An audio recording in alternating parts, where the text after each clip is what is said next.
исламга чейин эле 5-6 жылдарда кыргыз жазмасы болгон. Бирок ал көпкө чейин пайдалануудан чыгып калды.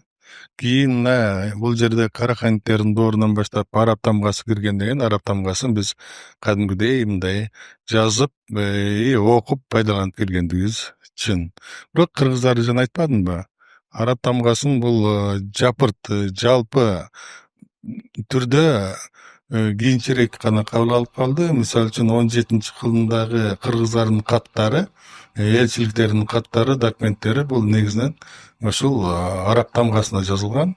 Ал мына Кытайдын архивдеринен ал жактан кездештирилет. Бирок накты араб тамгасы менен жазылган каттар бүгүнкү күндө жок, бирок ошо жазылган жооптор бар.